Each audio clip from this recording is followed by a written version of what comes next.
Augusto Melo, Pedro Ramiro, grande tarde a você, porque ele tá indo pra Taça do Brasileiro, ainda assim querem tirar ele do cargo.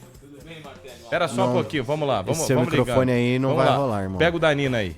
Boa. Se não bastasse, Valeu, Nina, obrigado, hein? Tentando me derrubar agora o microfone também, né? Uma boa tarde pra todo mundo, boa tarde pra quem nos acompanha.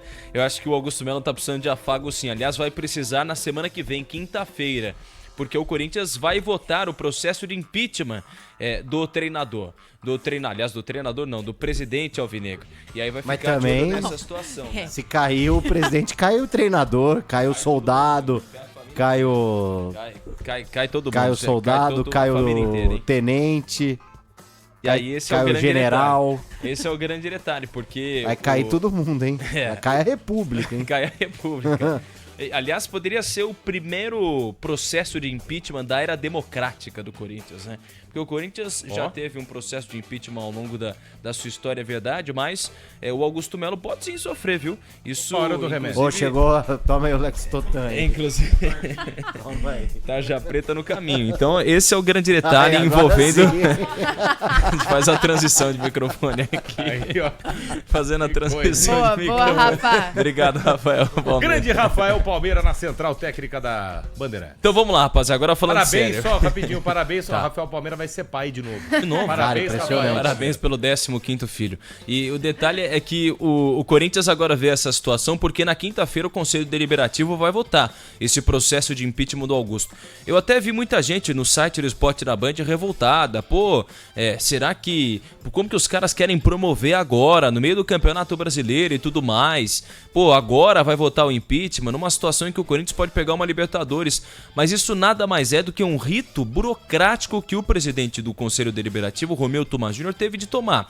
Porque o processo já foi aprovado ali entre os conselheiros na Comissão de Ética para tramitar no Conselho Deliberativo. Primeiro passa pelo comitê, o Conselho de Ética. Depois vai para o Conselho Deliberativo, que é talvez que é o maior órgão ali entre os conselheiros. Se o Conselho aprovar o processo de impeachment, vai para uma Assembleia Geral de Sócios. E se o impeachment for aprovado no Conselho, o Augusto já é afastado do cargo. Já começa por aí. Ele Quem vai que ser assume o vice ou é a chapa inteira? Não, aí seria o Romeu Thuma Júnior, o presidente do Conselho, até a instauração... Então a chapa, um abraço. Caiu chapa, um abraço. A chapa, um abraço. Não tem conversa, não tem conversa. Vai pra até caixa. a instauração de uma votação interna no Conselho Deliberativo.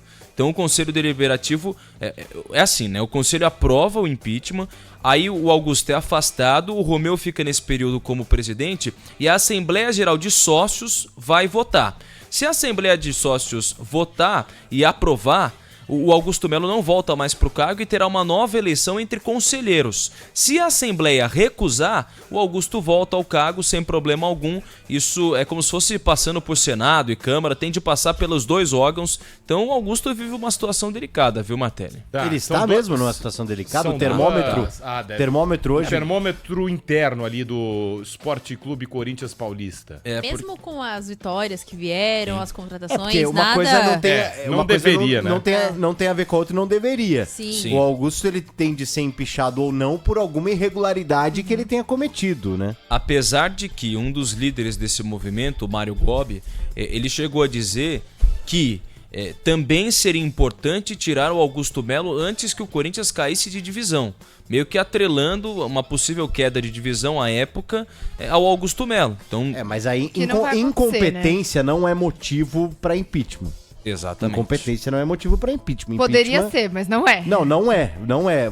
Você pode ter até, se você tem ali, por exemplo, um primeiro-ministro, alguma coisa, mas quando você tem uma eleição, você tem ali uma decisão democrática e popular dentro dos modos do Corinthians, você só pode tirar uma pessoa por irregularidade, não por incompetência, né? Exatamente. E a irregularidade que eles colocam é o caso da Vaidbet, mas que ainda não teve novidades sobre o assunto, né? A história da Vaidbet ainda está tramitando e tudo mais. Uma coisa que pode também pegar demais nessa questão do Augusto é a tal das milícias digitais. A gente já trouxe aqui informação algumas vezes A Polícia Civil ainda está investigando o caso da milícia digital. Isso também pode de alguma forma pegar, pelo menos é o que alguns conselheiros têm apontado aí no meio do caminho sobre a gestão do Augusto. Mas vamos aguardar. Por que eu falo que há uma possibilidade? Porque mais de 100 conselheiros assinaram uma carta contra ele. Você tem pouco mais de 200, quase 300 conselheiros no Conselho Deliberativo. Então tá ali meio na meiuca. Sim. Então, por isso que pode haver uma divisão. Mas eu acho que essa coisa do resultado dentro de campo pode favorecer o Augusto também. Esse resultado, obrigado, Ramiro, esse resultado dentro do campo não deveria contar, né? Não. Porque isso aí não tem nada a ver, né? Sim. Os pedidos... Vamos lembrar lá atrás, né? Os pedidos de impeachment, eles partem de algumas premissas, né? Então, eu não lembro o que foi, você vai saber falar melhor, mas eu imagino que seja aqui irresponsabilidade financeira, aí você tem, às vezes, má condutas com contratos, a forma como ele lidou. Querendo ou não, ele foi muito amador no começo do ano, com negociações, então não tem nada a ver com o resultado, até porque o fato do time estar jogando bem passa por ele. Indiretamente, talvez sim, porque ele aprova uma contratação de um jogador ou outro, mas não tem uma balança, né? Você, na sua sociedade, se você ajudar 3 pessoas, mas matar um cara, não é que você não vai ser preso porque você ajudou 3 pessoas, que não tem nada a ver uma coisa com a outra. Então, isso não deveria contar, mas a gente sabe que ser humano é um bicho esquisito. Então, numa dessas, caras que vão mudar o voto, enfim. O fato tem coisa pra acontecer ainda, mas pelo termômetro aí que o Ramiro passou, é capaz do Augusto Melo ter noites mal dormidas aí na sequência. Vamos fazer uma parada rápida, fique aqui conosco.